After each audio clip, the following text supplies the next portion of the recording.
नमस्कार प्यारे बच्चों।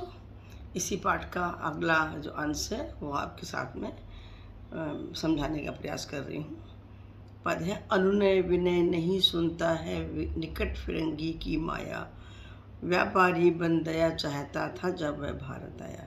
इस क्रम को ले रहे हैं हम लोग। तो जो डलहौजी था उसने सोचा कि अब झांसी की रानी तो जो है विधवा हो गई है, तो उसकी विरासत को वो अपने कब्जे में ले सकता है, इसलिए षड्यंत्र करना शुरू कर दिया।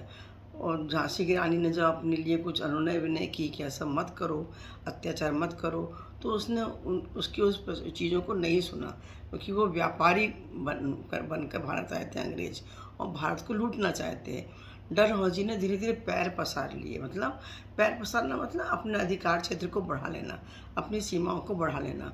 और राजाओं नवाबों को भी उसने पैरों ठुकरा, जो वहाँ उस समय के नवाब थे, उस समय के राजा थे, उन लोगों को अपने पैरों से ठुकरा दिया। रानी दासी बन गई, दासी बन गई। जो महारानी थी वह दासी बन गई। बुंदेलों के मुँह से हमने ये कहानी सुनी है। छीनी राजधानी दिल्ली की, लिया लखनऊ बातमा। उसने राजधानी दिल्ली को अपने कब्जे में कर लिया, लखनऊ को ले लिया। पेशवा जो बिठूर के जो पेशवा थे उनको अपने कब्जे में ले लिया। नागपुर पर अत्याचार कर दिया। उदयपुर, तंजौर, सतारा, ये सब स्थानों के नाम हैं। इनकी कौन सी विसात मैंने क्या शक्ति है, कोई हैसियत नहीं। छोटे छोटे राज्य थे ये लोग। सिंध, पंजाब, ब्रह्म, सब पर अंग्रेज़ों का वज्र गिर गया। बंगाल, मद्रास आदि की भी तो यही कहानी हुई। सबको अंग्रेज़ों ने अपने कब्जे में लेना शुरू कर दिया। रानी हुई रोई रनिवासों में, बेगम गम से थी बेजार, उसके गहने कपड़े बिकते थे कलकत्ते के बाजार। जो रानी थी वो विधवा हो गई, और उसके कपड़े गहने सब जो हैं कलकत्ता में के बाज़ार में सरेआम बिकने लगे। नागपुर के जेवर ले लो, लखनऊ के नौलखहार। तो वहाँ के जो लोगों को, वहाँ के नवाबों को जब इन्होंने अपने कब्जे में लिया, उनकी रानियों के आभूषणों को अंग्रेज़ों ने अपने अधिकार में ले लिया और उसको सरेआम उसकी नीलामी करने लगे। पर्दे की इज्जत, जो एक सम्मान था, वो खुलेआम बाजार में बिकने लगा और लोगों का अपमान होने लगा। देश की इज्जत बिकने लगी। हमने बुंदेलों के मुँह से ये कहानी सुनी थी। कुटियों में थी विषम वेदना, महलों में आहा तूफान। कुटियों मतलब छोटे छोटे गरीब लोगों के मन में बहुत वेदना थी, बहुत कष्ट था इस हालात का। और महलों में जो लोग रह रहे थे उनका अपमान अंग्रेज कर ही रहे थे। वीर सैनिकों के मन में था पर जो सैनिक लड़ रहे थे उनके मन में अपने बुजुर्गों का, अपने पूर्वजों का अभिमान था, इसलिए वो अंग्रेज़ों के सामने डटे हुए थे। नाना, धुंधु, पत्न, पेशवा जुटा रहे थे सब सामान, बहन छबीली ने चंडी का कर दिया प्रकट वहाँ। जो रानी दासी बन गई थी, इस तरह की स्थितियाँ देखी उसने, तो जो रानी झांसी की रानी, जिसका नाम छबीली दिया हुआ है, रणचंडी बन गई। नारी के अंदर बहुत शक्ति होती है, जब अपने पर आती है, अपनी शक्ति को समझती है, तो वो काली के रूप में बन जाती है और अपना शक्ति प्रदर्शन करने लगती है। वही हुआ यज्ञ प्रारंभ, उन्हें तो सोई जोत जगानी थी। और रानी झांसी की रानी ने यज्ञ से प्रारंभ कर दिया।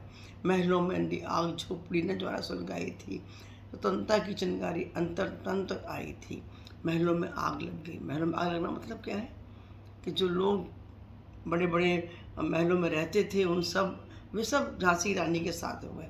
आग लगना मतलब जोश पैदा हो जाना है, और स्वतंत्रता की ज्वाला उनके मन में सुलग गई। किसी भी कीमत में हमको अंग्रेजों को बाहर करना है। रानी चेती, दिल्ली चेती, लखनऊ लपटें चाहिए थी, मेरठ, कानपुर, पटना में भारी धूम मचाई थी। और इस तरह से इन स्थानों में रानी ने अपनी वीरता का प्रदर्शन किया था। जबलपुर, कोल्हापुर में भी कुछ हलचल उकसानी थी। बुंदेलों के मुँह हमने सुनी कहानी थी। जबलपुर में भी, कोल्हापुर में भी रानी झांसी की रानी की वीरता का प्रदर्शन को हम उस समय हुआ था, और उसको हम आज याद कर रहे हैं। इस स्वतंत्रता महायज्ञ में कई वीरवर काम आए। नाना, धुंधुपन, तांगे चतुर, अजीमुल्ला सरनाम, अहमद शाह मौलवी, ठाकुर कुंवर सिंह, सैनिक अभिराम। भारत के इतिहास के उनमें अमर रहेंगे इनके नाम। लेकिन आज जुर्म कहलाती उनकी जो कुर्बानी थी। बुंदेलों के मुँह हमने सुनी कहानी। इन लोगों के नाम है तो इनको यथावत वैसे ही लिखना होगा। इन्होंने आज़ादी के लिए अपनी कुर्बानी कर दी, और उस कुर्बानी को बुंदेलों के जो बुंदेले हर बोले जाती है, ये इन्होंने जो गाथा गाई, जय गाथा गाई, उसको हम आज पाठ के माध्यम से सुन रहे हैं। इन गाथा को छोड़ चले झांसी के मैदानों में, जहाँ खड़ी है लक्ष्मीबाई मर्द बनी मर्दानी में। लेफ्टिनेंट वाकर अब पहुंचा आगे बढ़ा जवानों में, रानी ने तलवार खींच ली हुआ धुंध आसमानों में। डलहौजी के साथ अब एक और नाम जुड़ गया है, उसका नाम है लेफ्टिनेंट वाकर। लेफ्टिनेंट वाकर से वो झांसी की रानी की बहुत बराबर का मुकाबला हुआ और वो जख्मी हो गया और अपनी जान बचाते हुए वहाँ से भागा। अब अगला जो क्रम है वो नेक्स्ट वीडियो में बनेगा, ठीक है। Thank you. नमस्कार बच्चों, आगे की जो बचा हुआ हिस्सा था, विजय मिली पर अंग्रेज़ों की फिर सेना घेर आई थी। अब के जनरल स्मिथ सन्मुख था, उसने मुल्की खाई थी। वॉकर का नाम आया, डलहौजी का नाम आया, अब आया है इसमें जनरल स्मिथ। इसने भी बराबर से दो दो हाथ किए, रानी के साथ लड़ाई की और मुल्की खाना, मतलब अंत में उसकी हार हुई। काना और मंदरा ये रानी की सखियाँ थीं। झलकारी बाई भी रानी की सखी थी और उनके समान ही वीर थी और दिखती भी वैसी थी। तो उसने कई बार झांसी की रानी को बचाया है युद्ध में।